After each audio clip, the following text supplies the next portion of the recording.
AFTV Picks, the new exclusive free-to-play betting tool app for football fans everywhere. Every week, test your skills and knowledge against Robbie and the AFTV fans and stand to win prizes and cash. And wait for it, it's all free.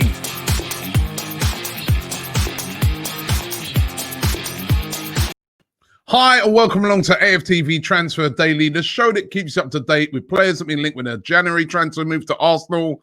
Have you all woken up after last night's ball fest? Oh my God, man. Honestly, that was the deadest game of the season.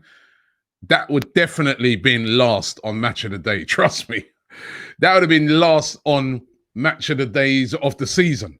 I mean, it was really, really dead.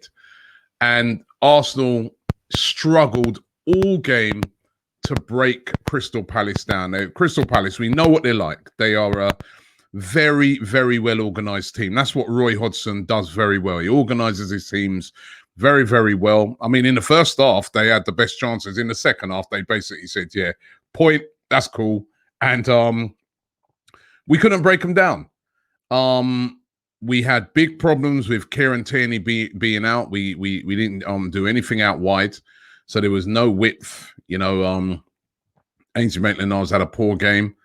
And also, I thought Bellerin defensively played well, but offensively, again, the crossing and that wasn't good enough. So there was no creativity out wide.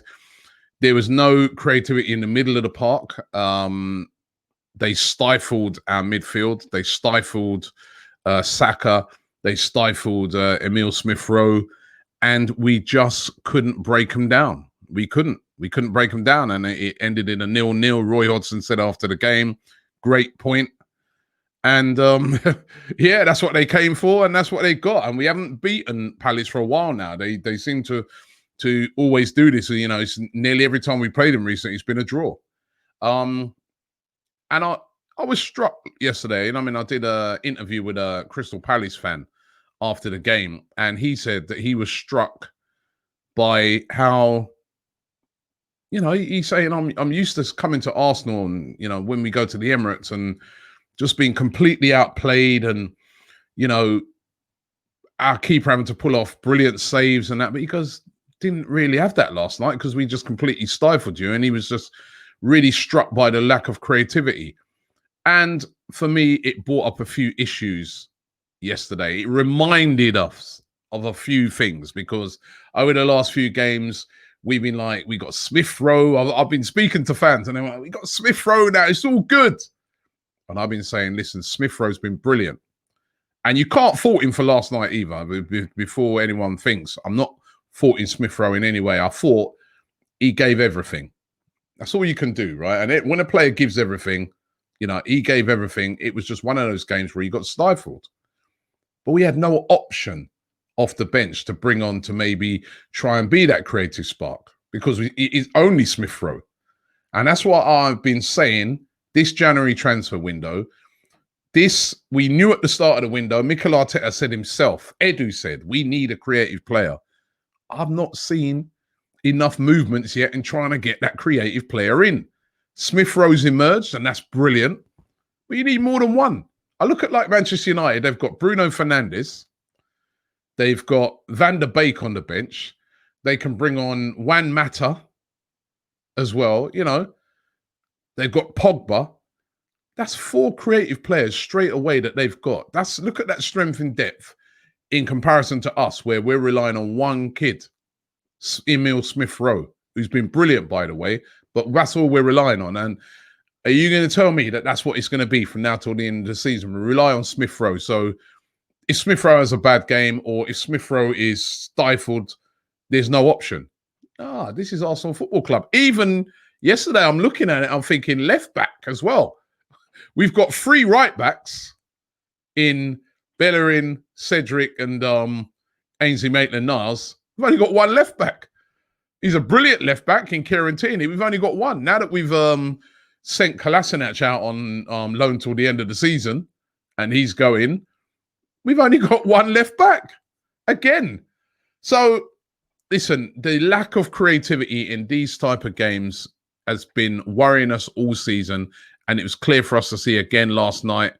And we've got Newcastle coming up, and Newcastle will be the same.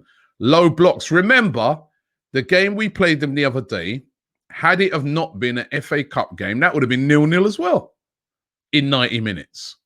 So we've got to find ways to break teams down, and we need to get a creative player in. No excuses this month. We're halfway through January, and I'm not hearing enough about creative players coming in. We know that we've been linked all January to this guy, Emmi Buendia. It's going to cost a lot of money to get it done. We know that Buendia wants to come. That is the rumor, that he wants to come to Arsenal. He sees it as he sees it as a massive opportunity. Yes, he's at Norwich. Yes, Norwich don't want to sell him because he's a very important player to them, and they're looking to get back up into the Premier League, and they just see him as so important. But he wants to come. And if we make a serious offer, we can get Emmi Buendia over the line before the end of the January transfer window. Now, they may be playing a bit of a waiting game, Arsenal, to then try and maybe go in and get a bid late on in the window. But I don't think we're in late on in the window territory right now. I think we need these, I always say, make the signings early in the window, please. Get those signings done early so that, by the time we sort of halfway through February, the person's up and playing and up and running.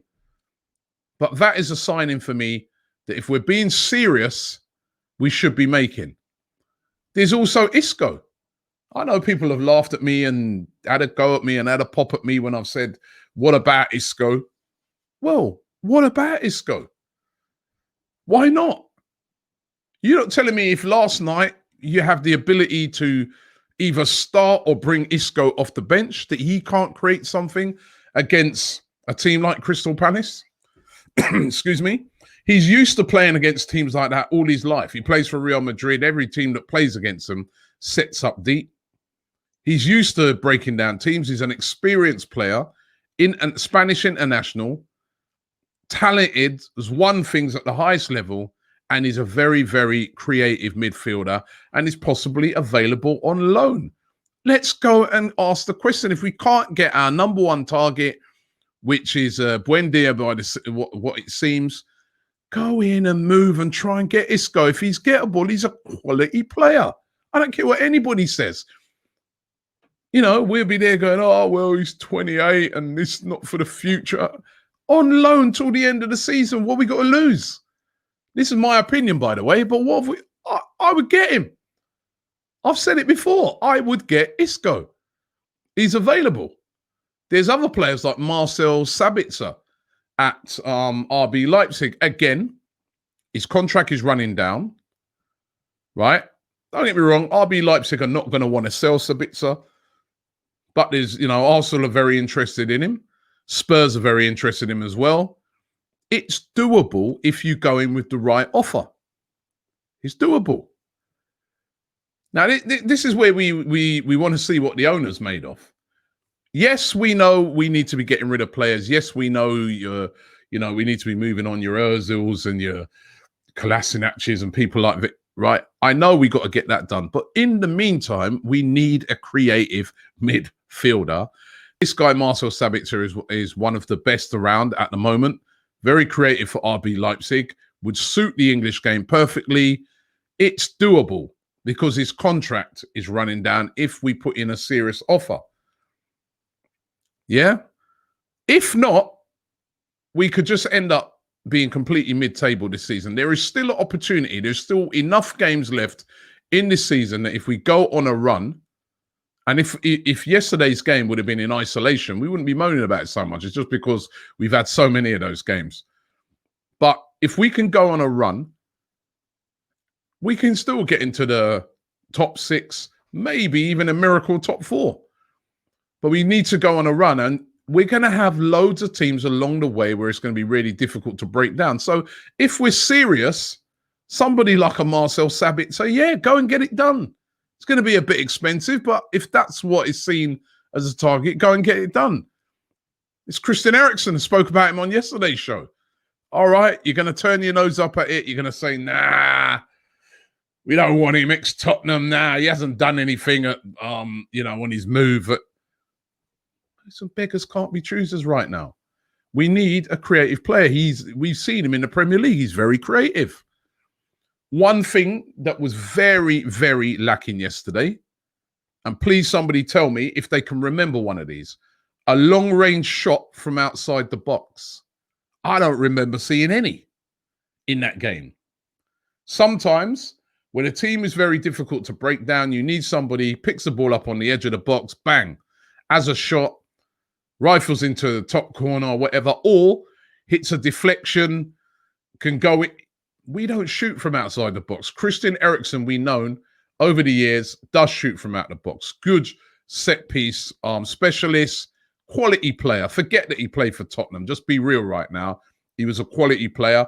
Yes, he's on a bit of a downturn, but you're not telling me that if Arsenal maybe bought him in, again, you could try and seek a low move from him from now till the end of the season, that's not a good option? Because I think it is. So I don't know how you guys are feeling, but for me, got to get some of these things done this month. Creative player is needed in that Arsenal team. I also, and I said this at the start of the season, and again, I brought this one up the other day and I got slaughtered. I think we need a striker, a different type of striker. Remember the other day I spoke about Diego Costa, right? I know he's not everybody's kettle of fish. Maybe he's not the answer, but he's something different, isn't he? That in a game like last night when you're bringing on Eddie Nketiah, and again, I'm not faulting Eddie Nketiah. He didn't have enough time to make an impression on the game. So I'm not in any way going to fault Eddie Nketiah last night. But maybe bringing a different type of striker off the bench, like a Diego Costa, come and offer us something a little bit different, a bit in aerial, and just in the way he plays, a little different thing to deal with, apart from what the players have been dealing with all game. That could add something. And I'm looking on it, and he's a free agent. So these are the sort of things I'm looking at the moment, and I'm looking at it that it's all right saying we're going to wait till the summer. What about now? Because if we don't have some backup, we're going to see more games like last night. Because trust me, the low block teams are all coming. Newcastle are going to be that next one, right? Don't think it's going to be any different to last night, apart from obviously last night they've got the quality of Eze, Zaha on the break. So creativity is needed. And the other thing I think we all know is goalkeepers needed. And, Leno again yesterday, brilliant. Made a great save in the game. Again, what if he gets injured? What happens then? Yesterday we were linked to Neto from Barcelona. I hope there is some truth in those links. We've got to get a goalkeeper in. Neto, 31, Brazilian, very, very good goalkeeper. Actually, surprise. Just goes to show Barcelona, because I was surprised when they got him. They spent a lot of money on him to be a number 2, 35 million euros, to be their number 2. Obviously, they've got Ter Stegen, who's a brilliant goalkeeper. But if Arsenal could maybe get someone like a Neto in at Arsenal, that would be a brilliant signing. That would be someone could take a bit of the strain off of Leno, do the FA Cup games, do the Europa League games, and then let Leno just concentrate on the league. Because right now, if anything happens to Leno, I wouldn't even want to think about that. So, what do you guys think? I want to hear from you guys in the comments as well. Is there any other creative midfielder out there that you feel Arsenal could get realistically? I think those 4 players that I've spoke about in the midfield, Eriksen, Isco, Sabitzer, and Buendia, they're all realistic. Yeah, a couple of them are difficult, but they're realistic players that we could bring in if we're serious. But how serious are the Arsenal board? I note yesterday they brought in new person to look after football and stuff like that. Mr. Garlic, that's brilliant. but how serious are they about getting the players in? I know there's deadwood that needs to be moved out, and I'm glad that they are getting rid of some of it. But who's coming in? That's a big one. Thanks for watching the show today, and I'll be back tomorrow. Don't forget Transfer Daily Extra tonight as well. Make sure you tune in. But yeah, sign some players.